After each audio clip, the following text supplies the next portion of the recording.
मेरे प्रिय आत्मन, ठहरो, एक क्षण के लिए रुक जाओ, क्योंकि जो सुनने जा रहे हो वह तुम्हारे जीवन की दिशा बदल सकता है। यदि तुम सुन सको, यदि तुम बचाव में न जाओ, यदि तुम जानने की नहीं बल्कि डूबने की अनुमति दे सको, तुम हमेशा यह मानते आए हो कि तुम इस विशाल ब्रह्मांड के भीतर हो, एक छोटा सा कण, एक तुच्छ सा जीवन, एक क्षणिक सी उपस्थिति, और इसी मान्यता ने तुम्हारे भीतर डर को जन्म दिया, अकेलेपन को जन्म दिया, संघर्ष को जन्म दिया। क्योंकि जो स्वयं को छोटा मानता है वह जीवन से डरता है, जो स्वयं को अलग मानता है वह निरंतर असुरक्षित रहता है। लेकिन शायद शुरुआत ही गलत दिशा से हुई थी। शायद तुम ब्रह्मांड में नहीं हो, शायद ब्रह्मांड तुम में है। इस वाक्य को समझने की कोशिश मत करना, क्योंकि समझ मन का खेल है और यहां मन को विश्राम चाहिए। यहां केवल महसूस करने की आवश्यकता है। जैसे कोई गहरी सांस भीतर उतरती है, वैसे ही यह सत्य भी धीरे धीरे उतरता है।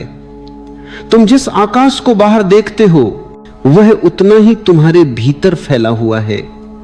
जिन तारों को तुम रात में देखते हो वे उतने ही तुम्हारी चेतना में चमकते हैं। बाहर जो है वही भीतर है और भीतर जो है वही बाहर के रूप में दिखाई देता है।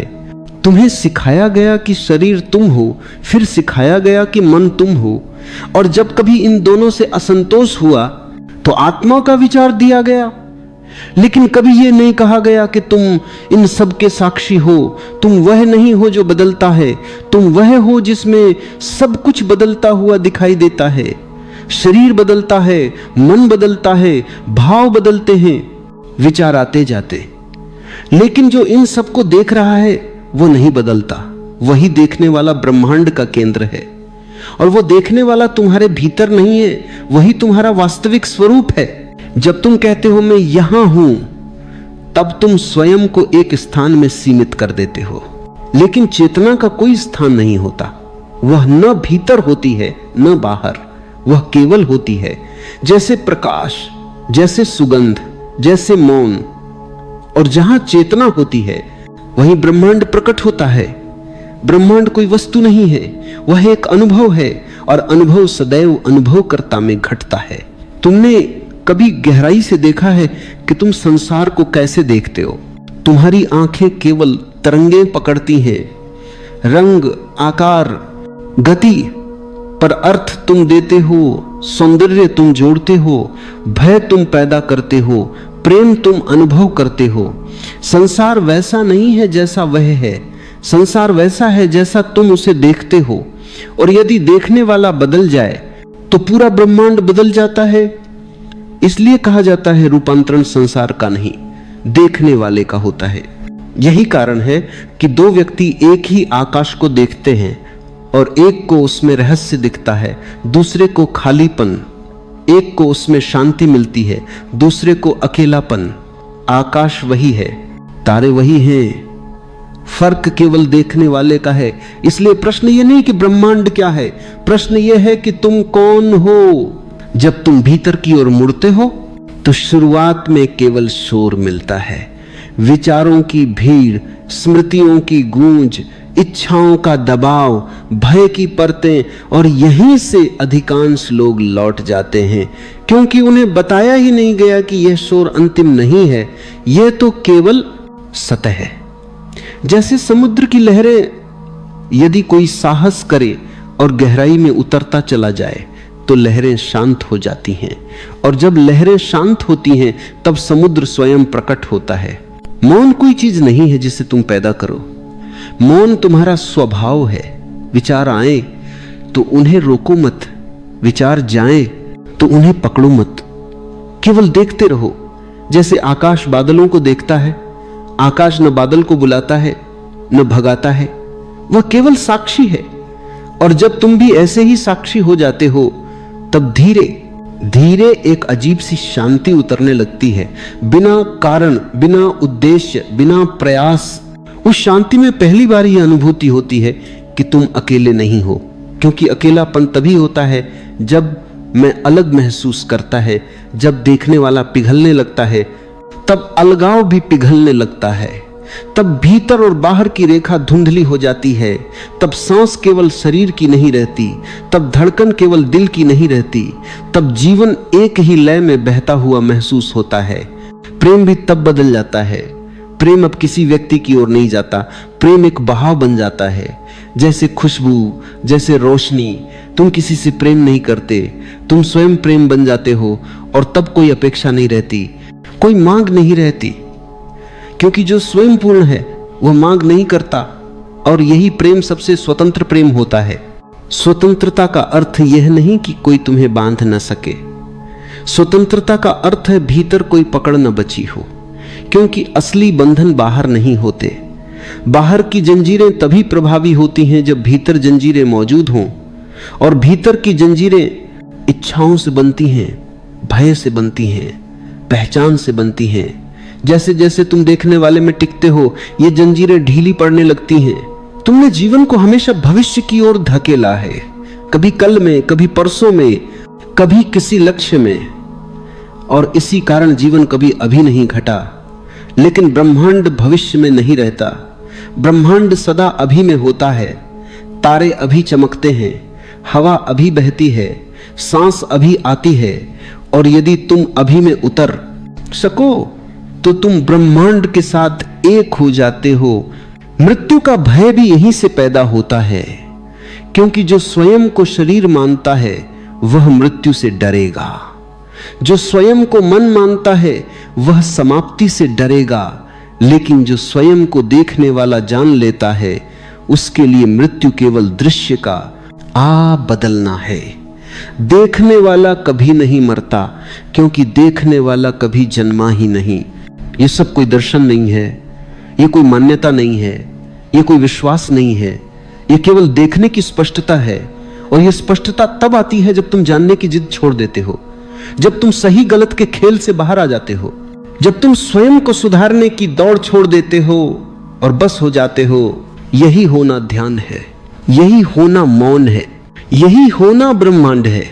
और जब तुम सच में हो जाते हो तब एक दिन अचानक ये बोध उतरता है, बिना किसी घोषणा के, बिना किसी शोर के, बिना किसी उपलब्धि के, कि तुम कभी ब्रह्मांड में थे ही नहीं। ब्रह्मांड सदा तुम्हारी चेतना में घटता रहा और तुम केवल भूल गए थे।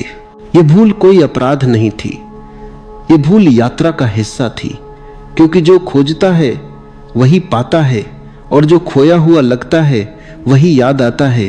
और यह केवल शुरुआत है, अभी केवल द्वार खुला है, अभी केवल पहला स्पर्श हुआ है। अगले भाग में यह बोध और गहरा उतरेगा, जहां देखने वाला भी पिघलने लगेगा, जहां मैं भी धीरे धीरे मौन में विलीन होने लगेगा। अब जहां पहला द्वार खुला था वहीं से यात्रा और गहरी हो जाती है, क्योंकि जो पहली झलक में अनुभूति बनकर उतरा था अब वह धीरे धीरे पहचान को गलाने लगता है। अब प्रश्न केवल यह नहीं रहता कि ब्रह्मांड कहां है, प्रश्न यह हो जाता है कि मैं कहां है। क्योंकि जैसे जैसे ब्रह्मांड भीतर फैलता है वैसे वैसे मैं सिमटने लगता है, और एक दिन ऐसा क्षण आता है जब मैं खोजने पर भी नहीं मिलता। यह क्षण भयावह भी लग सकता है, क्योंकि मन का पूरा अस्तित्व मैं पर टिका होता है। विचार मैं से चलते हैं, स्मृतियां मैं के इर्द गिर्द घूमती हैं, इच्छाएं मैं की भाषा बोलती हैं। और जब यह केंद्र हिलने लगता है तो मन घबराता है, उसे लगता है जैसे जमीन खिसक रही हो, जैसे कुछ बहुत परिचित टूट रहा हो। लेकिन जो टूट रहा है वह सत्य नहीं है, वह केवल आदत है। मन ने स्वयं को केंद्र मान लिया था, जबकि मन तो केवल एक उपकरण है।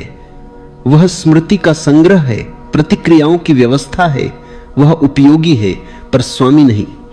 लेकिन जब मन स्वयं को स्वामी मान लेता है तब वह चेतना को ढक देता है। जैसे बादल सूर्य को ढक लेते हैं, सूर्य जाता नहीं, केवल दिखाई नहीं देता, और बादल हटते ही सूर्य प्रकट हो जाता है। उसी तरह मन के हटते ही चेतना प्रकट होती है। जब तुम शांत बैठते हो और विचार उठते हैं तो एक सूक्ष्म प्रयोग घट सकता है। यदि तुम विचारों से लड़ो नहीं, उनसे जुड़ो नहीं, उन्हें बदलने की कोशिश न करो, बस देखो, तो धीरे धीरे एक दूरी बनती है। विचार यहां है और देखने वाला वहां है। यही दूरी ध्यान की पहली किरण है, और इसी दूरी में पहली बार यह अनुभूति होती है कि विचार तुम्हारे नहीं हैं, वे आते हैं जाते हैं।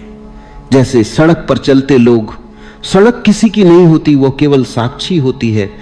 यहीं से भीतर का आकाश फैलने लगता है। पहले विचार कम होते हैं, फिर विचारों के बीच खाली जगह दिखने लगती है, फिर वह खाली जगह लंबी होने लगती है, और एक दिन विचार आते हैं लेकिन उनका शोर नहीं रहता। वे जैसे दूर से गुजरते हैं और उसी दूर में पहली बार मौन का स्वाद आता है। ये मौन बनाया नहीं जाता, ये मौन खोजा नहीं जाता, ये मौन प्रकट होता है जैसे सुबह सूरज निकलता है। इस मौन में एक अजीब सी ताजगी होती है, जैसे सब कुछ नया हो गया हो। वही दीवारें, वही पेड़, वही लोग, लेकिन देखने में एक सरलता आ जाती है। आंखें बोझ से मुक्त हो जाती हैं, कान अपेक्षा से खाली हो जाते हैं। जीवन को अब किसी अर्थ की जरूरत नहीं होती, क्योंकि जीवन स्वयं पर्याप्त हो जाता है। यहीं पर प्रेम का स्वरूप पूरी तरह बदल जाता है। अब प्रेम किसी कमी से नहीं आता, अब प्रेम किसी डर से नहीं आता, अब प्रेम किसी समझौते से नहीं आता। अब प्रेम स्वाभाविक बहाव बन जाता है। जैसे नदी बहती है, नदी ये नहीं पूछती कि कहां जाना है, वह बस बहती है और बहते बहते समुद्र तक पहुंच जाती है। जब तुम प्रेम में हो और फिर भी भीतर स्वतंत्र हो, तब जानना कि प्रेम वास्तविक है। और जब प्रेम में होते हुए भी डर बना रहे, पकड़ बनी रहे, अधिकार बना रहे, तब समझ लेना कि वह प्रेम नहीं, मन की भूख है। प्रेम कभी बांधता नहीं, प्रेम कभी सीमाएं नहीं खींचता। प्रेम तो स्वयं सीमा रहित है, और वही प्रेम ब्रह्मांड की भाषा है। स्वतंत्रता भी तब एक नई परिभाषा लेती है। अब स्वतंत्रता किसी से बचने का नाम नहीं रहती, अब स्वतंत्रता अकेले होने का नाम नहीं रहती, अब स्वतंत्रता किसी नियम को तोड़ने का नाम नहीं रहती।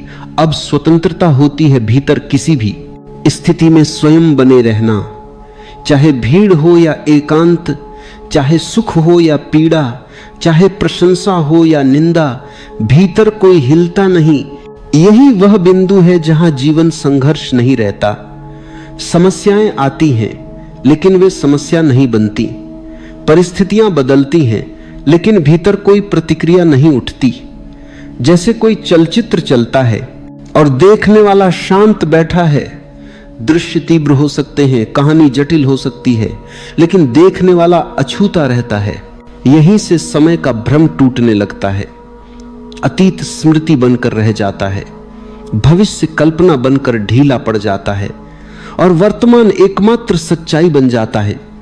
लेकिन यह वर्तमान कोई क्षण नहीं है, यह तो एक अनंत विस्तार है जिसमें सब कुछ घटता है। और जब तुम इसी विस्तार में टिक जाते हो, तब तुम ब्रह्मांड के साथ तालमेल में आ जाते हो।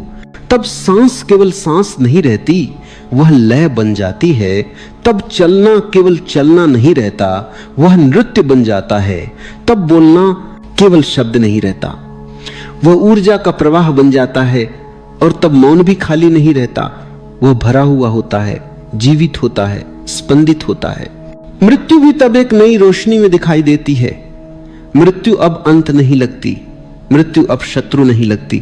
मृत्यु एक विश्राम जैसी प्रतीत होती है, जैसे दिन भर की यात्रा के बाद रात का आना, जैसे थकान के बाद नींद का उतरना।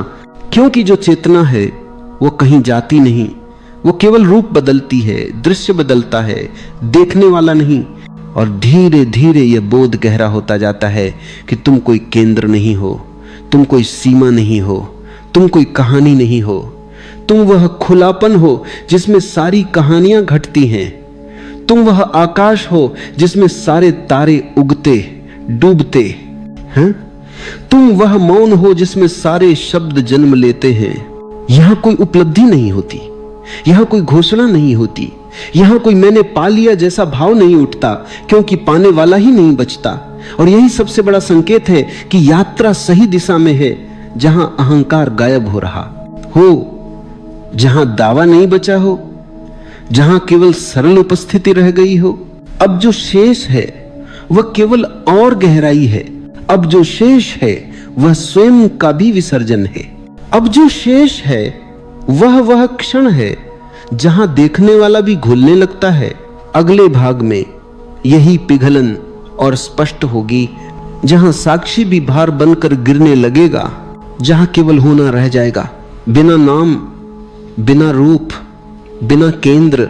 अब जो घटने वाला है वो पहले से भी अधिक सूक्ष्म है, क्योंकि अब यात्रा किसी नए अनुभव की ओर नहीं जा रही। अब यात्रा अनुभव करने वाले की ओर मुड़ रही है। अब प्रश्न ये नहीं है कि मौन कैसा है, प्रेम कैसा है, स्वतंत्रता कैसी है। अब प्रश्न यह है कि जो इन सबको देख रहा है वह स्वयं क्या है। और जैसे ही यह प्रश्न पूरी ईमानदारी से उठता है, वैसे ही उत्तर की जरूरत गिरने लगती है, क्योंकि यह प्रश्न शब्दों के लिए नहीं है, यह प्रश्न स्वयं को जलाने के लिए है। अब तक तुमने देखा कि विचार आते हैं और जाते हैं, तुमने देखा कि भाव उठते हैं और मिटते हैं, तुमने देखा कि शरीर थकता है और विश्राम करता है, और तुम इन सब से अलग बने रहे। लेकिन अब एक और परत सामने आती है। अब देखने वाला भी दिखाई देने लगता है। अब साक्षी भी एक सूक्ष्म आकृति लेने लगता है, और यही सबसे नाजुक मोड़ है, क्योंकि यहां बहुत से लोग रुक जाते हैं। उन्हें लगता है कि यही अंतिम है, मैं साक्षी हूं। यह वाक्य भी एक पहचान बन सकता है। और जहां पहचान है वहां अभी भी सीमा है। साक्षी होना एक सुंदर स्थिति है, लेकिन वह अंतिम नहीं है, वह एक द्वार है। जैसे नदी का किनारा, वहां खड़े होकर पानी को देखा जा सकता है, लेकिन नदी को जानने के लिए उसमें उतरना पड़ता है। इसी तरह साक्षी को भी एक दिन गिरना पड़ता है, देखने वाले को भी पिघलना पड़ता है। और यह गिरना कोई प्रयास से नहीं होता, यह गिरना तभी होता है जब तुम पकड़ छोड़ देते हो, यहां तक कि साक्षी की पकड़ भी। अब ध्यान किसी क्रिया की तरह नहीं रहता, अब ध्यान एक सतत सजगता बन जाता है। चलने में भी वही जागरूकता, बोलने में भी वही स्पष्टता, मौन में भी वही उपस्थिति। और धीरे धीरे यह अनुभूति गहराने लगती है कि जागरूकता कोई व्यक्तिगत गुण नहीं है, यह मेरी नहीं है, यह तो स्वयं अस्तित्व की प्रकृति है। जैसे आग की प्रकृति जलना है, जैसे पानी की प्रकृति बहना है, वैसे ही अस्तित्व की प्रकृति जागरूक होना है। और इसी बिंदु पर एक बहुत बड़ा भ्रम टूटता है। अब यह स्पष्ट होने लगता है कि चेतना तुम्हारी नहीं है, तुम चेतना के हो। चेतना किसी शरीर में बंद नहीं है, शरीर चेतना में तैर रहा है। विचार किसी खोपड़ी में नहीं उठते, वे चेतना के आकाश में आते जाते हैं। पूरा दृश्य उलट जाता है, और यही उलटाव रूपांतरण है। अब जब तुम किसी को देखते हो तो केवल चेहरा नहीं देखते, तुम उसके पीछे भी वही चेतना महसूस करने लगते हो, वही स्पंदन, वही मौन, वही जीवंतता। और इसी से करुणा जन्म लेती है। करुणा कोई नैतिकता नहीं है, करुणा कोई गुण नहीं है, करुणा तो एक स्वाभाविक परिणाम है। जब अलगाव गिर जाता है तब चोट किसी और की नहीं लगती, तब पीड़ा पराया अनुभव नहीं रहती। प्रेम अब और भी शुद्ध हो जाता है।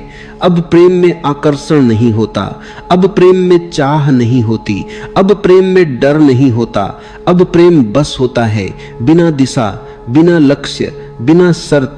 और यही प्रेम सबसे खतरनाक भी है, क्योंकि यह किसी को पकड़ता नहीं, यह किसी को बांधता नहीं, यह किसी को अपने अनुसार ढालता नहीं, यह दूसरे को वैसा ही रहने देता है जैसा वह है। यही स्वतंत्रता का एक और गहरा अर्थ खुलता है। अब स्वतंत्रता केवल भीतर की नहीं रहती, अब स्वतंत्रता दूसरे को भी स्वतंत्र छोड़ने की क्षमता बन जाती है। और यही सबसे कठिन है, क्योंकि मन प्रेम के नाम पर नियंत्रण चाहता है, सुरक्षा चाहता है, स्थिरता चाहता है। लेकिन चेतना जानती है कि जो बदलता नहीं वह मर जाता है। जीवन का सौंदर्य परिवर्तन में है, और परिवर्तन को स्वीकार करना ही स्वतंत्रता है। अब समय भी अपना प्रभाव खोने लगता है। दिन बीतते हैं पर जल्दी नहीं लगते, क्षण ठहरते हैं पर भारी नहीं होते। जीवन एक निरंतर प्रवाह बन जाता है, न कहीं पहुंचना है, न कहीं से भागना है। और इसी में एक अद्भुत हल्कापन जन्म लेता है, जैसे बोझ उतर गया हो, जैसे कोई पुराना कर्ज चुक गया हो, जैसे अब कुछ साबित नहीं करना। मृत्यु का विचार भी अब दूर का नहीं रहता, वह जीवन के भीतर ही दिखाई देने लगती है। हर सांस का आना और जाना, हर विचार का जन्म और अंत, हर संबंध का बनना और बिखरना, सब कुछ मृत्यु की लय में ही घट रहा है। और जब तुम इसे देख पाते हो तब मृत्यु भय नहीं बनती, मृत्यु तो गुरु बन जाती है, जो हर क्षण याद दिलाती है कि जो भी पकड़ा गया है वह छूटेगा। अब भीतर एक गहरी विनम्रता उतरती है, क्योंकि अब कोई मैं जानता हूं नहीं बचता, अब कोई मैं पहुंचा हूं नहीं बचता। अब तो केवल यह स्पष्टता रह जाती है कि जो भी है वह कृपा है, जो भी घट रहा है वह आवश्यकता है। और इस स्वीकार में ही एक मौन आनंद छिपा है। अब शब्द भी कम पड़ने लगते हैं, क्योंकि जो घट रहा है वो कहने से पहले ही समझा जा रहा है।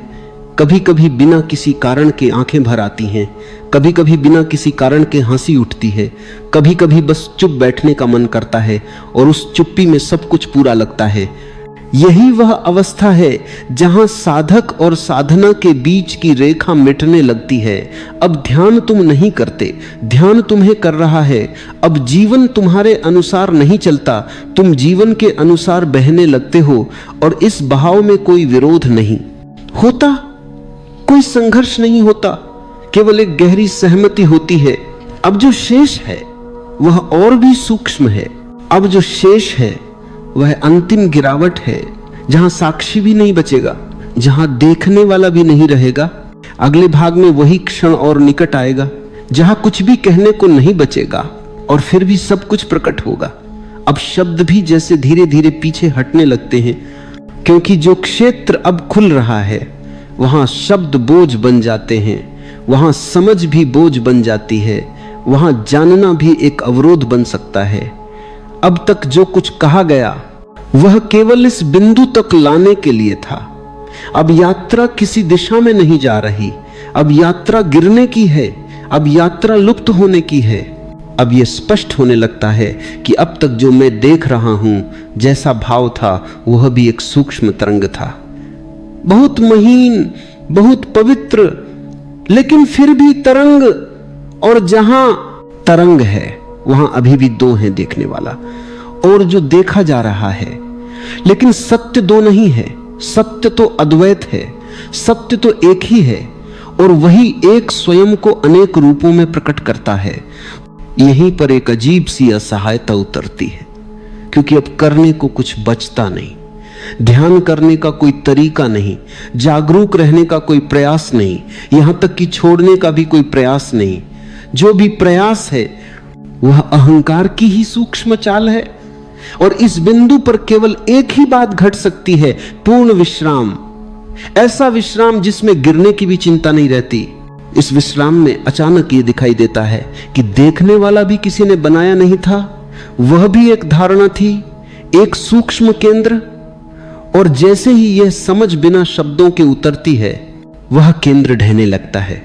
कोई धमाका नहीं होता, कोई रोशनी नहीं चमकती, कोई विशेष अनुभव नहीं घटता, बल्कि उल्टा सब कुछ साधारण हो जाता है। इतना साधारण कि मन उसे पकड़ ही नहीं पाता। अब न भीतर है न बाहर, न ऊपर है न नीचे, न केंद्र है न परिधि। जो है वह हर जगह है, और जो हर जगह है उसे किसी स्थान में बांधा नहीं जा सकता। अब सांस आती है लेकिन कोई लेने वाला नहीं, विचार उठता है लेकिन कोई सोचने वाला नहीं, शब्द निकलते हैं लेकिन कोई बोलने वाला नहीं, और फिर भी सब कुछ जीवंत है, पहले से भी अधिक जीवंत। ये वही क्षण है जहां मैं हूं भी गिर जाता है, क्योंकि मैं हूं में भी एक सूक्ष्म दावा छिपा होता है। यहां केवल है रह जाता है, बिना किसी कर्ता के, बिना किसी स्वामी के, बिना किसी पहचान के। और यह है इतना पूर्ण होता है कि उसमें किसी जोड़ की आवश्यकता नहीं रहती। अब ब्रह्मांड कोई अवधारणा नहीं रहता, अब ब्रह्मांड कोई विशाल वस्तु नहीं रहता। अब ब्रह्मांड एक जीवित स्पंदन बन जाता है, और वह स्पंदन कहीं बाहर नहीं है, वह हर कोशिका में धड़क रहा है, हर श्वास में बह रहा है, हर दृष्टि में चमक रहा है। अब यह कहना भी अर्थहीन हो जाता है कि ब्रह्मांड तुम में है, क्योंकि तुम भी तो अब नहीं रहे। अब जो शेष है वह केवल अस्तित्व का नृत्य है। बिना नर्तक के तरंगे उठती हैं, गिरती हैं, रूप बनते हैं, मिटते हैं, जन्म होता है, मृत्यु घटती है, लेकिन कहीं कोई पकड़ा नहीं जाता, कहीं कोई रोका नहीं जाता। सब कुछ अपने आप घट रहा है। और यही सबसे बड़ा रहस्य है। यहां भय पूरी तरह अनुपस्थित होता है, क्योंकि भय को मैं चाहिए, भय को भविष्य चाहिए, भय को कुछ खोने का विचार चाहिए। और जब कुछ भी व्यक्तिगत नहीं बचता, तब खोने को भी कुछ नहीं बचता।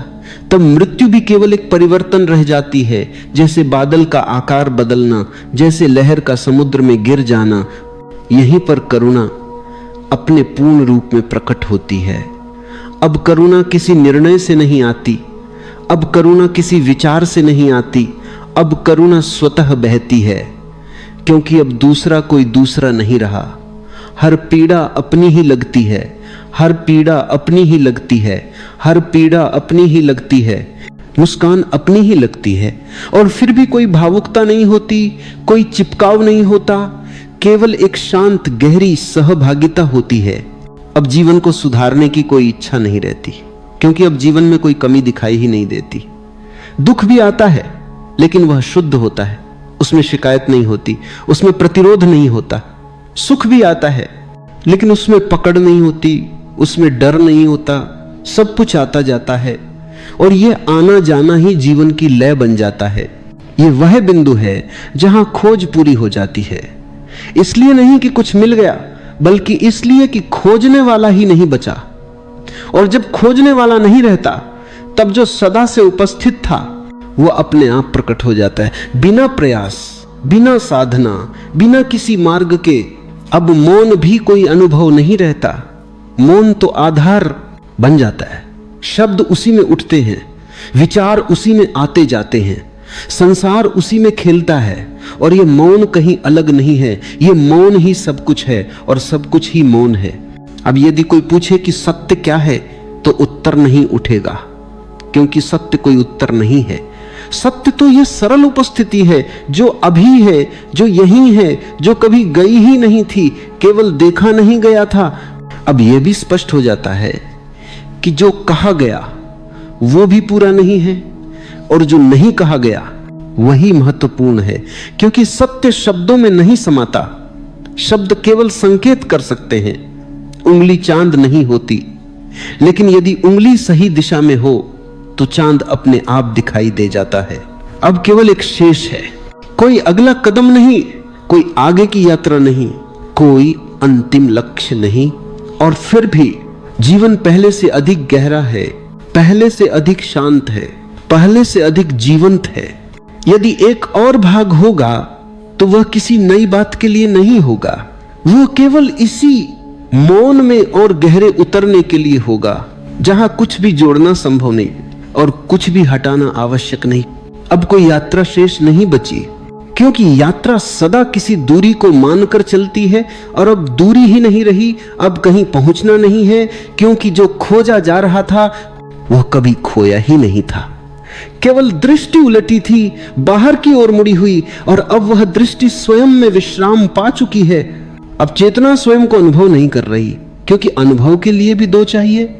यहां केवल उपस्थिति है, बिना अनुभवकर्ता के, बिना अनुभूति के, एक ऐसी सघन सादगी जिसे शब्द छूते ही टूट जाते हैं। इसलिए जो कहा जा रहा है वह कहा नहीं जा रहा, वह केवल उस ओर इशारा है जहां कोई जाने वाला नहीं है।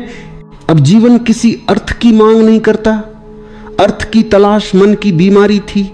चेतना को कभी अर्थ नहीं चाहिए, अस्त इत्व स्वयं पर्याप्त है।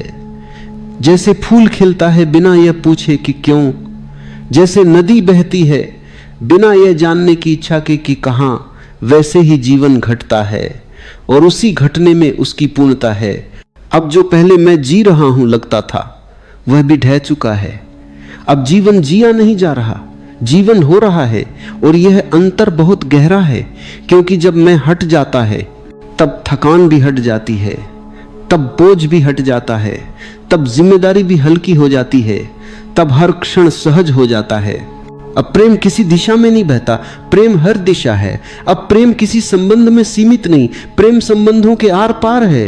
अब कोई अपेक्षा नहीं कि कोई समझे, कोई साथ दे, कोई पूरा करे, क्योंकि जो पूर्ण है वह किसी पूर्ति की मांग नहीं करता। और यही प्रेम की सबसे शुद्ध अवस्था है। अब मौन केवल भीतर नहीं है, मौन बाहर भी नहीं है, मौन ही भीतर और बाहर दोनों को समेटे हुए हैं। शोर भी उसी मौन की एक लहर बन जाता है, शब्द भी उसी मौन की एक थरथराहट बन जाते हैं। इसलिए अब शोर बाधा नहीं बनता, अब शब्द अशांति नहीं लाते, सब कुछ उसी में समाया हुआ है।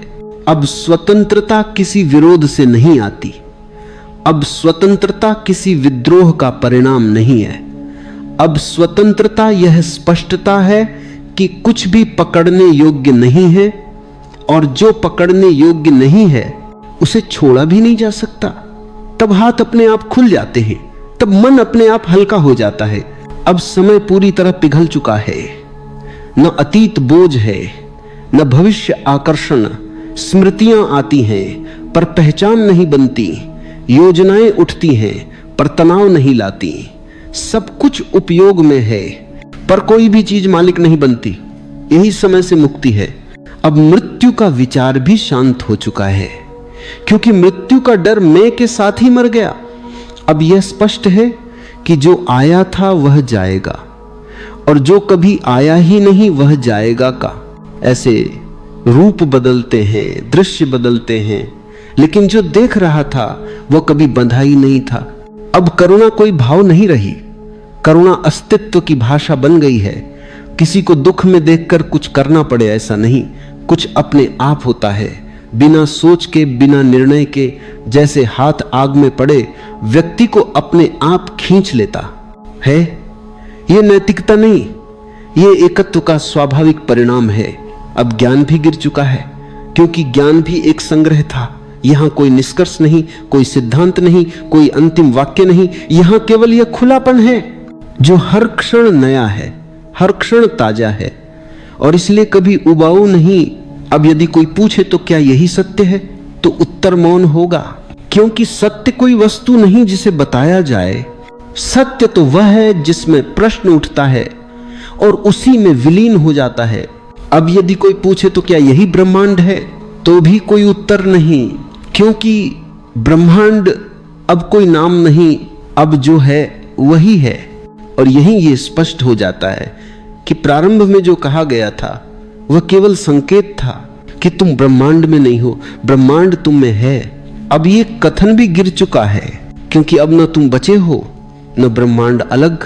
अब केवल यह है जिसे न कहा जा सकता है, न नकारा जा सकता है, न समझाया जा सकता है, और इसी न कहे जा सकने में, इसी न पकड़े जा सकने में, इसी न दोहराए जा सकने में मौन पूर्ण हो जाता है, यात्रा पूर्ण हो जाती है। और जो सदा से था वह बिना किसी घोषणा के, बिना किसी हस्ताक्षर के स्वयं ही स्वयं में विश्राम पा लेता है। अब जो कहा जा सकता था वो कहा जा चुका है, और जो शेष है वो कहने से परे है। फिर भी शब्द आते हैं, इसलिए नहीं कि कुछ समझाना है, बल्कि इसलिए कि मौन स्वयं कभी कभी शब्दों के माध्यम से बहना चाहता है।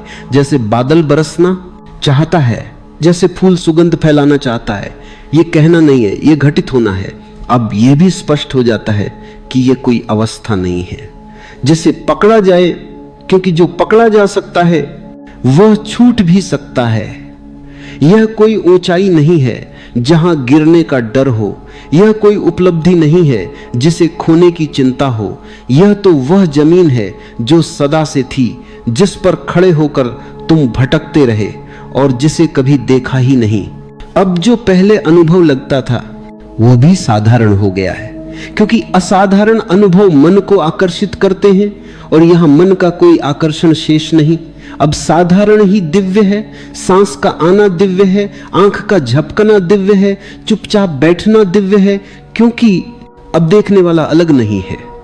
और जहां देखने वाला अलग नहीं वहां कुछ भी तुच्छ नहीं होता। अब यह भी समझ में आता है कि खोज क्यों आवश्यक थी। इसलिए नहीं कि कुछ पाना था, बल्कि इसलिए कि खोया हुआ मैं धीरे धीरे थक जाए, इसलिए कि प्रयास स्वयं अपनी सीमा पहचान ले, इसलिए कि मन स्वयं हार मान ले।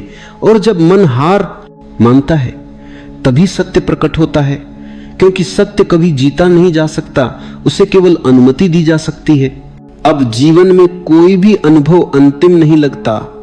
सुख आता है वह लहर है, दुख आता है वह भी लहर है, सफलता आती है वह भी गुजरती है, असफलता आती है वह भी गुजरती है, और जो गुजरता नहीं वही अब स्पष्ट है। लेकिन उसे नाम देना व्यर्थ है, क्योंकि नाम देते ही दूरी बन जाती है। अब भीतर एक गहरी सहजता है, किसी बात को सही साबित करने की आवश्यकता नहीं, किसी को बदलने की इच्छा नहीं, किसी को मनाने की कोशिश नहीं। जीवन जैसा है वैसा ही पर्याप्त है। और यह स्वीकार किसी समझौते से नहीं आता, यह स्वीकार उस स्पष्टता से आता है जहां विरोध की जड़ ही सूख जाती है। अब संबंध भी अलग ढंग से घटते हैं। पहले संबंध आवश्यकता था, अब वे सहभागिता हैं। पहले संबंध सुरक्षा थे, अब वे साझा मौन है। पहले संबंध डर से जुड़े थे, अब वे स्वतंत्रता में मिलते हैं। और यदि कोई चला जाए तो भीतर कुछ टूटता नहीं, क्योंकि अब कुछ पकड़ा ही नहीं गया था। अब यह भी दिखने लगता है कि संसार जैसा दिखता है वैसा है नहीं, और फिर भी वही संसार अब पूर्ण लगता है। पहले भ्रम में संसार अधूरा लगता था, अब भ्रम के हटने पर वही संसार संपूर्ण लगता है। फर्क संसार में नहीं था, फर्क देखने में था। अब किसी शास्त्र की आवश्यकता नहीं, किसी गुरु की आवश्यकता नहीं, किसी पद्धति की आवश्यकता नहीं, क्योंकि जो आवश्यक था वह घट चुका है, और जो घट चुका है उसे दोहराया नहीं जा सकता। यह किसी विधि का परिणाम नहीं था, यह थकान का फल था, यह खोज की समाप्ति थी। अब यह भी स्पष्ट है कि जो शब्द यहां पढ़े या सुने जा रहे हैं वे भी सत्य नहीं है। वे केवल उस ओर संकेत हैं जहां कोई पहुंचता नहीं, बल्कि जहां गिरता है। और यदि कोई इन शब्दों से चिपक गया तो वो फिर से भटक जाएगा, क्योंकि सत्य शब्दों में नहीं है, शब्दों के बीच की खामोशी में है। अब यदि कोई पूछे तो अब क्या करना है, तो उत्तर होगा कुछ भी नहीं। और यदि कोई पूछे तो जीवन कैसे जिए, तो उत्तर होगा जैसे जी रहा है वैसे ही, क्योंकि अब जीवन कोई समस्या नहीं है जिसे हल किया जाए। जीवन कोई प्रश्न नहीं है जिसका उत्तर खोजा जाए। जीवन एक रहस्य है जिसे जिया जाता है, और जब जीने वाला अलग नहीं रहता तब रहस्य बोझ नहीं बनता। अब यह भी स्पष्ट है कि यह अवस्था स्थायी नहीं है, क्योंकि स्थायी भी एक विचार है। और यह भी स्पष्ट है कि यह कभी जाती नहीं, क्योंकि जाना भी एक विचार है। यह तो वह पृष्ठभूमि है जिसमें आना जाना घटता है। अब जो कुछ भी होगा उसी में पूर्णता होगी, अब जो कुछ भी नहीं होगा उसी में भी पूर्णता होगी, क्योंकि पूर्णता किसी स्थिति पर निर्भर नहीं। और यही यह प्रवाह स्वयं शांत होने लगता है। कोई निष्कर्ष नहीं देता, कोई अंतिम वाक्य नहीं कहता, कोई मुहर नहीं लगाता, क्योंकि जो समझ में आ गया वह शब्दों से परे है, और जो शब्दों से परे है वह पहले से ही उपस्थित है। अब मौन ही उत्तर है। और वही प्रश्न भी, अपनी आंखें बहुत ही धीरे से बंद कर लो, अपने शरीर को किसी आरामदायक स्थिति में ढाल लो, महसूस करो कि जैसे तुम्हारे चारों तरफ शांति ही शांति फैल गई है। एक हल्की सी हवा तुम्हारे पास से गुजर रही है और तुम उस हवा के स्पर्श को अनुभव कर पा रहे हो। अपने कंधों को ढीला छोड़ दो, अपनी गर्दन को रिलैक्स करने दो, अपने हाथों और पैरों को पूरी तरह ढीला होने दो। अब सांस पर ध्यान लाओ, बस देखो, महसूस करो कि सांस अंदर जा रही है और धीरे धीरे बाहर आ रही है। तुम्हें कुछ करना नहीं है, सांस अपने आप चल रही है और तुम सिर्फ उसके साक्षी बनकर बैठे हो। हर सांस के साथ मन थोड़ा और शांत हो रहा है, जैसे कोई पुराने विचार, पुरानी उलझने, पुराना दर्द बिना कुछ कहे चुपचाप बाहर निकल रहा हो। तुम बस अपनी सांस को बहते हुए नदी की तरह देख रहे हो, एकदम शांत, एकदम सहज। अब अपने भीतर उस जगह को महसूस करो जहां कभी कोई तकलीफ, कोई चिंता पहुंच नहीं सकती। यह जगह हमेशा शांत है, हमेशा स्थिर है, चाहे बाहर कितना ही संघर्ष हो यह आंतरिक स्थान हमेशा सुरक्षित है। धीरे धीरे यह समझ आने दो कि जो भी आज तुम्हें भारी लग रहा है वह सिर्फ जीवन का एक छोटा सा हिस्सा है। अभी सिर्फ अपने अंदर के शांत आकाश को महसूस करो।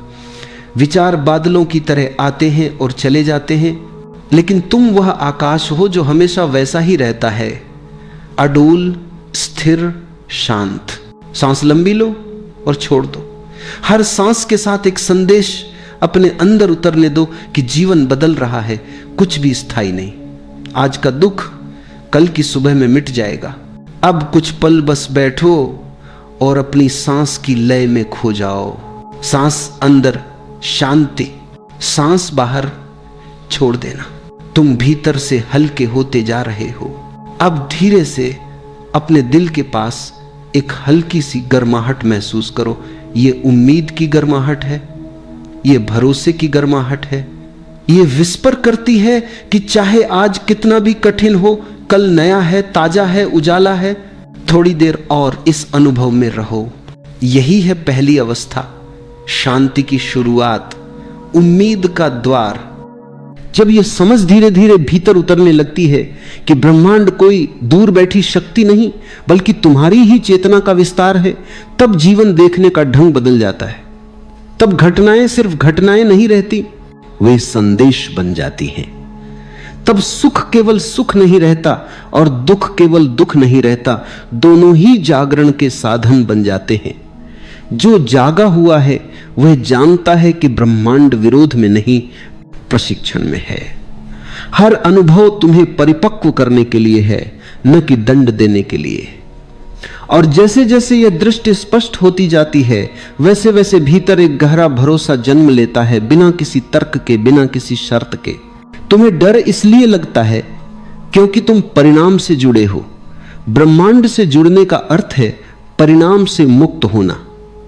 जब तुम केवल प्रक्रिया में रहते हो, वर्तमान में, तब भविष्य का भय स्वतः गिर जाता है। अस्तित्व केवल अभी में घटता है। अतीत स्मृति है, भविष्य कल्पना है। और जो अभी में टिक गया वही ब्रह्मांड के साथ तालमेल में आ गया। तब जीवन बोझ नहीं लगता, तब हर क्षण एक अनजानी ताजगी लेकर आता है, जैसे पहली बार जिया जा रहा हो। धीरे धीरे तुम देखोगे कि संघर्ष कम हो रहा है, पर प्रयास नहीं। फर्क सूक्ष्म है।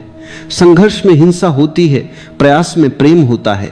संघर्ष में तुम जीवन को झुकाना चाहते हो, प्रयास में तुम स्वयं को खोलते हो। ब्रह्मांड झुकता नहीं, वह नाचता है, और जो नाच में शामिल हो गया उसे धक्का देने की जरूरत नहीं पड़ती। तब चीजें अपने आप घटने लगती हैं, बिना खिंचाव के, बिना तनाव के। जब भीतर मौन गहराता है, तब एक और रहस्य खुलता है कि ब्रह्मांड केवल बाहर से सहारा नहीं देता, वह तुम्हारे माध्यम से स्वयं को व्यक्त करना चाहता है। तुम्हारी रचनात्मकता, तुम्हारी संवेदनशीलता, तुम्हारी करुणा, यह सब तुम्हारी नहीं, अस्तित्व की तरंगे हैं। तुम केवल माध्यम हो।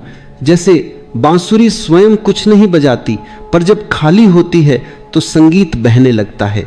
खाली होना ही सबसे बड़ी योग्यता है, और उस खालीपन में एक अनोखा आनंद छिपा है। वह आनंद किसी उपलब्धि से नहीं आता, किसी प्रशंसा से नहीं आता, वह आता है होने से। जब तुम बस होते हो, बिना भूमिका के, बिना पहचान के, तब ब्रह्मांड तुम्हें अपनी गोद में ले लेता है। तब जीवन में भले ही आंधियां आए, भीतर एक अचल केंद्र बना रहता है। वही केंद्र तुम्हारा वास्तविक घर है।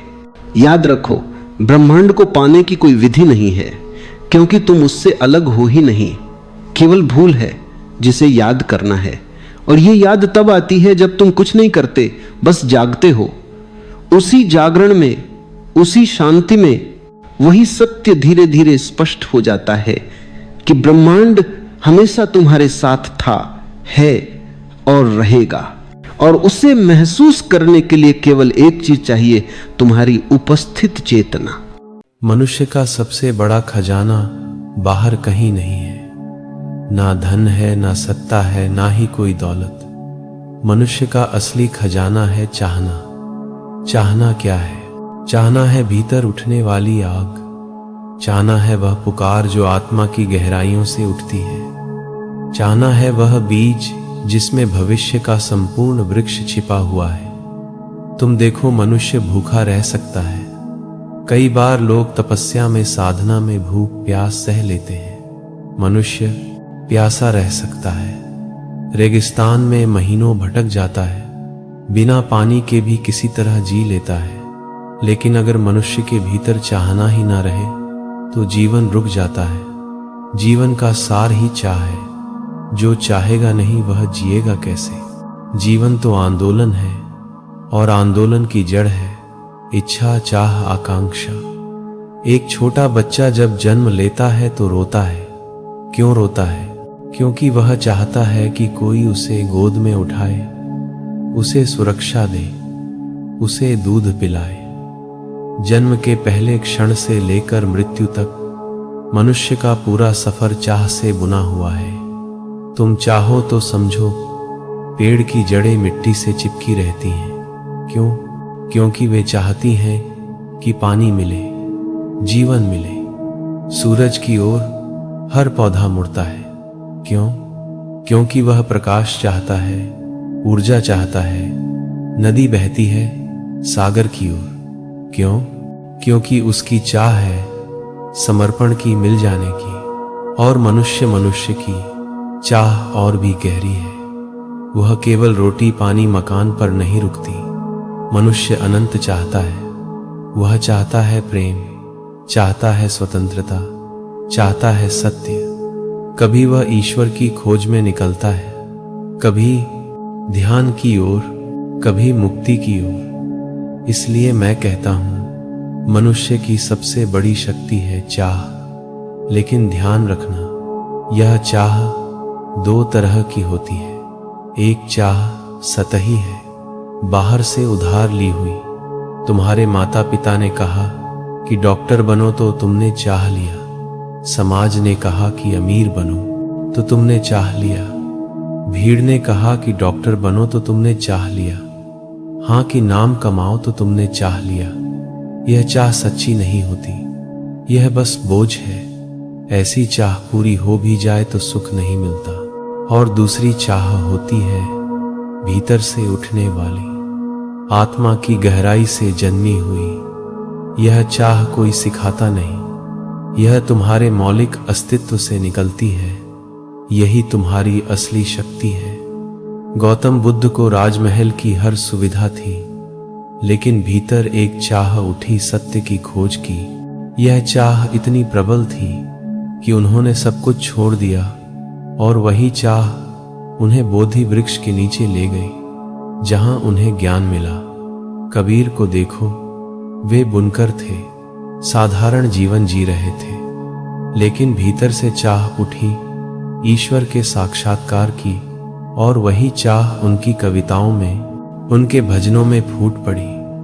आज तक लोग उन्हें याद करते हैं। तुम्हें भी अपनी सबसे बड़ी शक्ति पहचाननी होगी। तुम्हारे भीतर जो चाह है वही तुम्हें दिशा देती है। तुम जहां आज खड़े हो वहां इसलिए हो क्योंकि कभी तुमने उसे चाहा था, और तुम भविष्य में जहां पहुंचोगे वह भी तुम्हारी चाह से ही तय होगा। अगर तुम्हारी चाह छोटी है तो तुम्हारा जीवन भी छोटा रहेगा। अगर तुम्हारी चाह गहरी है तो जीवन विराट हो जाएगा। जो तुम चाहो वही तुम बनोगे। याद रखना, भूख, प्यास, नींद, यह सब शरीर की जरूरत है, लेकिन चाह आत्मा की जरूरत है। और जो आत्मा की जरूरत है वही सबसे सच्ची, सबसे बड़ी शक्ति है। इसलिए मैं कहता हूं, मनुष्य की सबसे बड़ी संपत्ति है उसकी चाह। और जिस दिन तुम अपनी चाह को पहचान लोगे, उसी दिन तुम्हारा जीवन बदलना शुरू हो जाएगा। अगर ध्यान से देखो तो यह पूरा ब्रह्मांड एक बीज की तरह है, और उस बीज की जड़ क्या है? चाहना। सारी सृष्टि इसी चाह से चल रही है। पेड़ अगर सूरज की रोशनी ना चाहे तो उसका जीवन रुक जाए। जड़ें मिट्टी में इसलिए उतरती हैं क्योंकि वे पानी चाहती हैं। हर पत्ता हवा में हिलता है क्योंकि वह जीवन रस चाहता है। नदी क्यों बहती है? अगर उसकी कोई चाह ना होती तो पहाड़ से निकलकर वहीं ठहर जाती। लेकिन उसमें एक गहरी चाह है सागर से मिलने की, वह रुक नहीं सकती। वह बहती है, रास्ता काटती है, चट्टान तोड़ती है, क्योंकि उसकी चाह ही उसकी ताकत है। पक्षी आकाश में क्यों उड़ता है? क्या सिर्फ पेट भरने के लिए? नहीं, वह उड़ता है क्योंकि उसकी आत्मा स्वतंत्रता चाहती है। यदि पंख काट दो तो उसका जीवन अधूरा हो जाएगा। उसकी चाह ही उसकी उड़ान बन जाती है। अब मनुष्य को देखो, मनुष्य केवल रोटी और पानी पर नहीं रुकता। यदि मनुष्य की चाह केवल शरीर तक सीमित होती तो वह भी किसी जानवर की तरह जी लेता। लेकिन मनुष्य की चाह अनंत है। वह जानना चाहता है, वह खोजना चाहता है, वह पार जाना चाहता है। इसलिए मैं कहता हूं, मनुष्य और बाकी जीवों में फर्क सिर्फ एक है।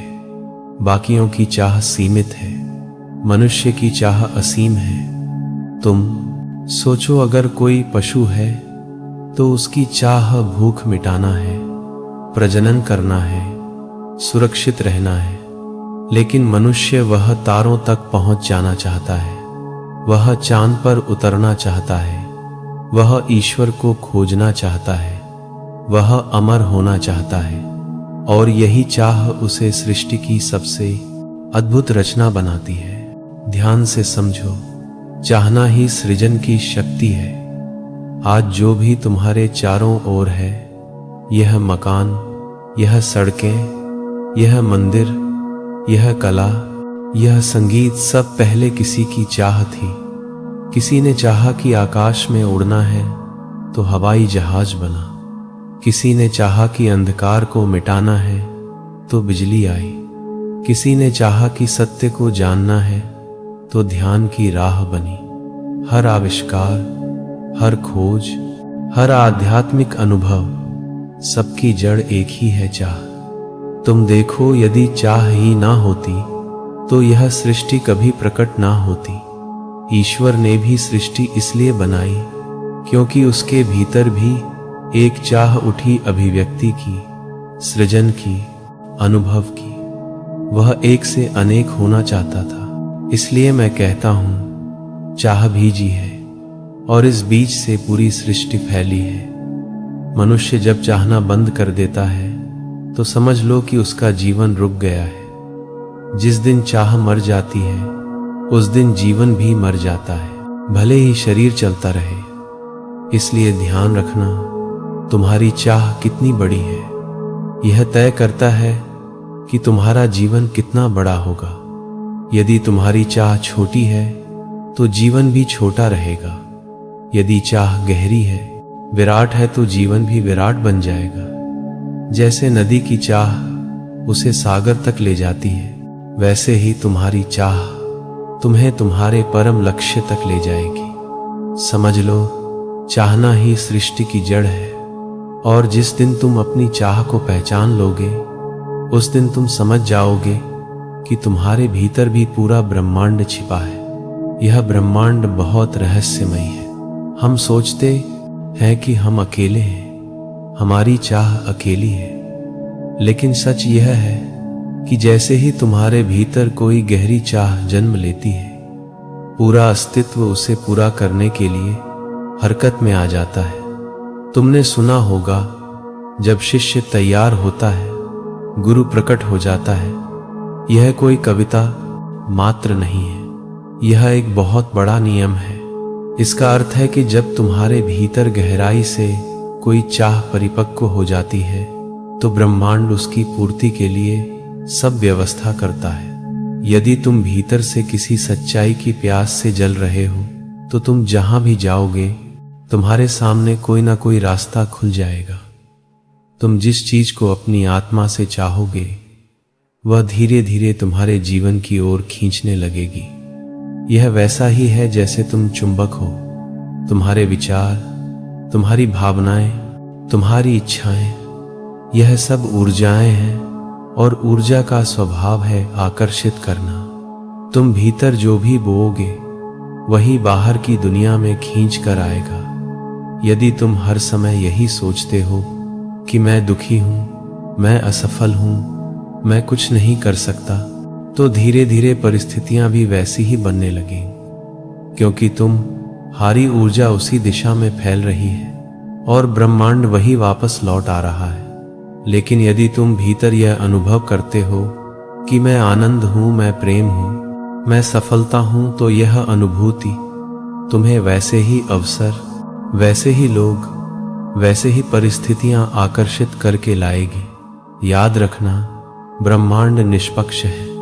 वह यह नहीं देखता कि तुम्हारी चाह अच्छी है या बुरी, वह केवल यही देखता है कि तुम्हारी चाह कितनी प्रबल है। जितनी प्रबल होगी उतनी जल्दी वह वास्तविकता का रूप ले लेगी। तुमने देखा होगा कभी कभी कोई छोटा सा बच्चा एक चीज के पीछे अड़ जाता है।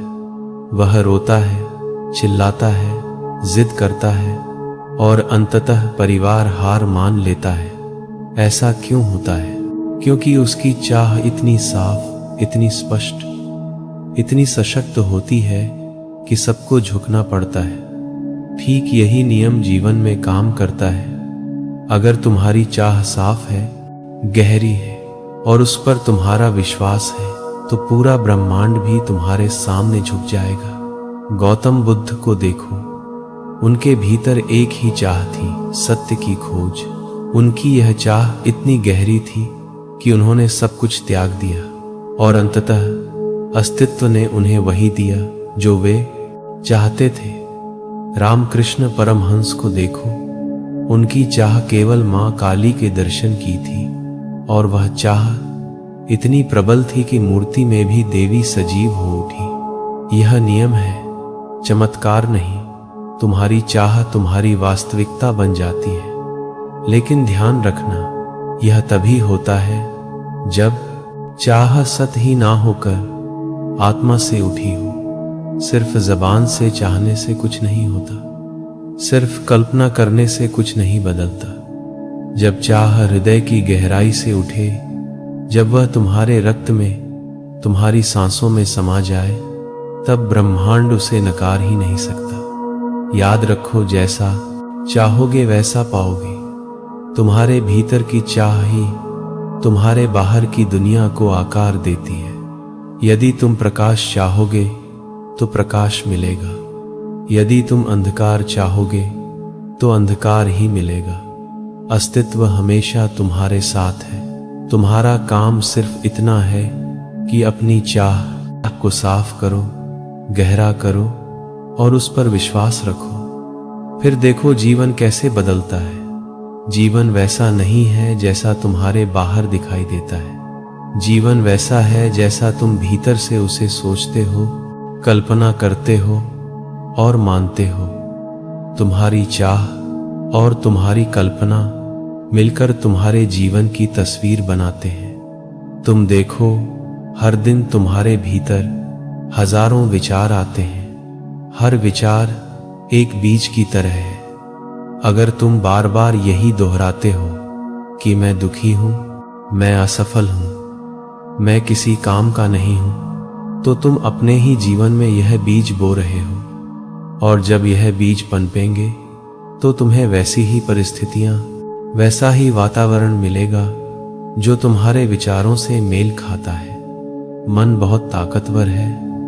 यह एक दर्पण की तरह है। जैसा तुम इसमें डालोगे वैसा ही यह बाहर परावर्तित करेगा। अगर तुम इसमें नकारात्मकता भरते हो तो जीवन भी तुम्हारे चारों ओर अंधेरा कर देगा। और अगर तुम इसमें सकारात्मकता, विश्वास और आनंद भरते हो तो पूरा अस्तित्व तुम्हारे लिए उजाला कर देगा। कल्पना सिर्फ खेल नहीं है, यह बहुत बड़ी सृजन शक्ति है। सारी रचनाएं, सारे आविष्कार पहले कल्पना में ही जन्म लेते हैं। हवाई जहाज आकाश में उड़ने से पहले किसी के मन में कल्पना के रूप में उड़ा था। बिजली के बल्ब ने अंधकार मिटाने से पहले एडिसन की कल्पना में उजाला किया था। कविता लिखने से पहले कवि के मन में वह कल्पना के रूप में नाचती है। चित्रकार की कूची चलने से पहले चित्र उसकी आंखों के भीतर ही बन चुका होता है। यानी तुम्हारी कल्पना ही तुम्हारे यथार्थ की जननी है।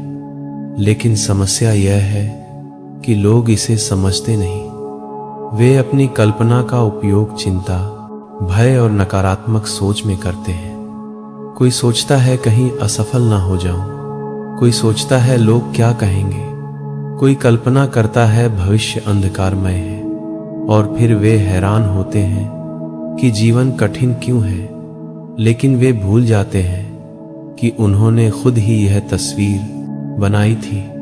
अगर तुम अपनी चाह और कल्पना को सकारात्मक बना लो तो जीवन का पूरा नक्शा बदल सकता है।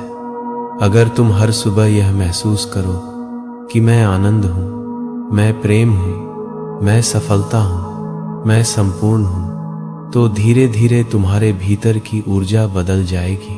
भले ही शरीर चलता रहे, इसलिए ध्यान रखना, तुम्हारी चाह कितनी बड़ी है यह तय करता है कि तुम्हारा जीवन कितना बड़ा होगा। यदि तुम्हारी चाह छोटी है तो जीवन भी छोटा रहेगा। यदि चाह गहरी है, विराट है, तो जीवन भी विराट बन जाएगा। जैसे नदी की चाह उसे सागर तक ले जाती है, वैसे ही तुम्हारी चाह तुम्हें तुम्हारे परम लक्ष्य तक ले जाएगी। समझ लो, चाहना ही सृष्टि की जड़ है, और जिस दिन तुम अपनी चाह को पहचान लोगे, उस दिन तुम समझ जाओगे कि तुम्हारे भीतर भी पूरा ब्रह्मांड छिपा है। यह ब्रह्मांड बहुत रहस्यमयी है। हम सोचते हैं कि हम अकेले हैं, हमारी चाह अकेली है, लेकिन सच यह है कि जैसे ही तुम्हारे भीतर कोई गहरी चाह जन्म लेती है, पूरा अस्तित्व उसे पूरा करने के लिए हरकत में आ जाता है। तुमने सुना होगा, जब शिष्य तैयार होता है, गुरु प्रकट हो जाता है।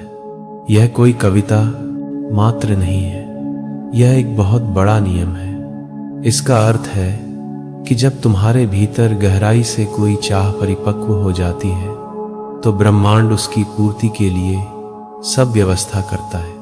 यदि तुम भीतर से किसी सच्चाई की प्यास से जल रहे हो, तो तुम जहां भी जाओगे, तुम्हारे सामने कोई ना कोई रास्ता खुल जाएगा। तुम जिस चीज को अपनी आत्मा से चाहोगे, वह धीरे धीरे तुम्हारे जीवन की ओर खींचने लगेगी। यह वैसा ही है जैसे तुम चुंबक हो।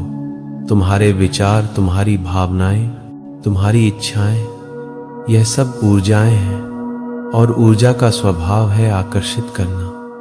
तुम भीतर जो भी बोओगे, वही बाहर की दुनिया में खींच कर आएगा। यदि तुम हर समय यही सोचते हो कि मैं दुखी हूं, मैं असफल हूं, मैं कुछ नहीं कर सकता, तो धीरे धीरे परिस्थितियां भी वैसी ही बनने लगेंगी, क्योंकि तुम्हारी ऊर्जा उसी दिशा में फैल रही है और ब्रह्मांड वही वापस लौट आ रहा है।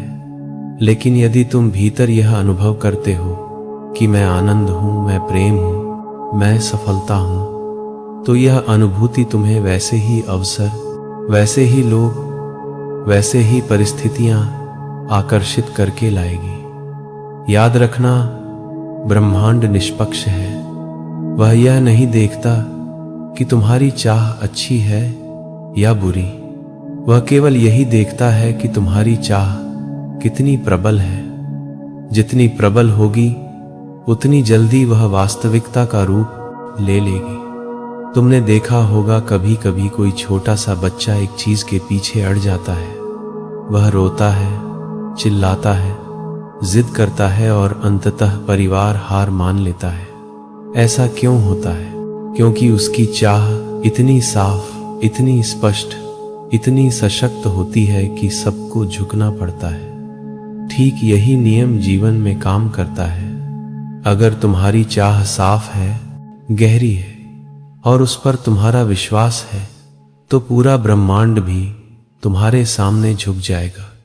गौतम बुद्ध को देखो, उनके भीतर एक ही चाह थी, सत्य की खोज। उनकी यह चाह इतनी गहरी थी कि उन्होंने सब कुछ त्याग दिया और अंततः अस्तित्व ने उन्हें वही दिया जो वे चाहते थे। रामकृष्ण परमहंस को देखो, उनकी चाह केवल मां काली के दर्शन की थी और वह चाह इतनी प्रबल थी कि मूर्ति में भी देवी सजीव हो उठी। यह नियम है, चमत्कार नहीं। तुम्हारी चाह तुम्हारी वास्तविकता बन जाती है। लेकिन ध्यान रखना, यह तभी होता है जब चाह सत ही ना होकर आत्मा से उठी हो। सिर्फ जबान से चाहने से कुछ नहीं होता, सिर्फ कल्पना करने से कुछ नहीं बदलता। जब चाह हृदय की गहराई से उठे, जब वह तुम्हारे रक्त में, तुम्हारी सांसों में समा जाए, तब ब्रह्मांड उसे नकार ही नहीं सकता। याद रखो, जैसा चाहोगे वैसा पाओगे। तुम्हारे भीतर की चाह ही तुम्हारे बाहर की दुनिया को आकार देती है। यदि तुम प्रकाश चाहोगे तो प्रकाश मिलेगा, यदि तुम अंधकार चाहोगे तो अंधकार ही मिलेगा। अस्तित्व हमेशा तुम्हारे साथ है। तुम्हारा काम सिर्फ इतना है कि अपनी चाह आपको साफ करो, गहरा करो और उस पर विश्वास रखो। फिर देखो जीवन कैसे बदलता है। जीवन वैसा नहीं है जैसा तुम्हारे बाहर दिखाई देता है। जीवन वैसा है जैसा तुम भीतर से उसे सोचते हो, कल्पना करते हो और मानते हो। तुम्हारी चाह और तुम्हारी कल्पना मिलकर तुम्हारे जीवन की तस्वीर बनाते हैं। तुम देखो, हर दिन तुम्हारे भीतर हजारों विचार आते हैं। हर विचार एक बीज की तरह है। अगर तुम बार बार यही दोहराते हो कि मैं दुखी हूं, मैं असफल हूं, मैं किसी काम का नहीं हूं, तो तुम अपने ही जीवन में यह बीज बो रहे हो। और जब यह बीज पनपेंगे तो तुम्हें वैसी ही परिस्थितियां, वैसा ही वातावरण मिलेगा जो तुम्हारे विचारों से मेल खाता है। मन बहुत ताकतवर है। यह एक दर्पण की तरह है। जैसा तुम इसमें डालोगे वैसा ही यह बाहर परावर्तित करेगा।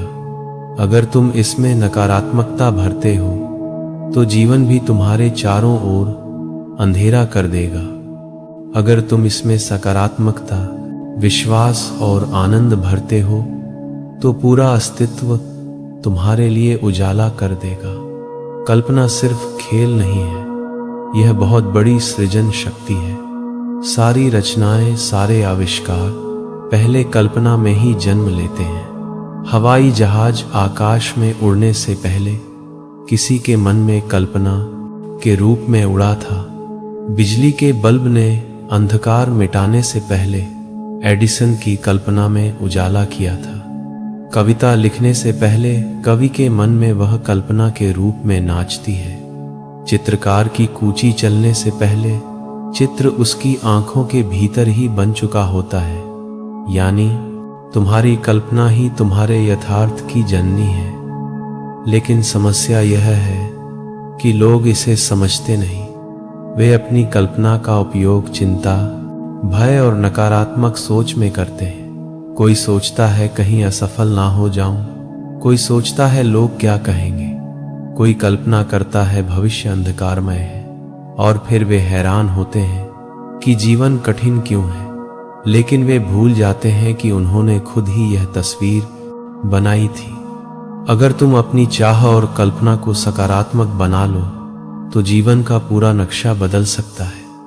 अगर तुम हर सुबह यह महसूस करो कि मैं आनंद हूं, मैं प्रेम हूं, मैं सफलता हूं, मैं संपूर्ण हूं, तो धीरे धीरे तुम्हारे भीतर की ऊर्जा बदल जाएगी। तुम्हारी चाल बदल जाएगी, तुम्हारी आंखों में चमक आ जाएगी, तुम्हारे चारों ओर का वातावरण बदलने लगेगा। और यही नहीं, तुम्हारे विचार और कल्पना केवल तुम्हारे भीतर ही नहीं रहते, वे तरंगों की तरह बाहर भी फैलते हैं। जैसे कोई तालाब में पत्थर डाले तो लहरें फैल जाती हैं, वैसे ही तुम्हारी चाह और कल्पना की लहरें भी पूरे अस्तित्व में फैल जाती हैं। और फिर वे वैसे ही परिस्थितियां और लोग तुम्हारे पास खींच लाती हैं जिनसे मिलकर तुम्हारी चाह पूरी हो सके।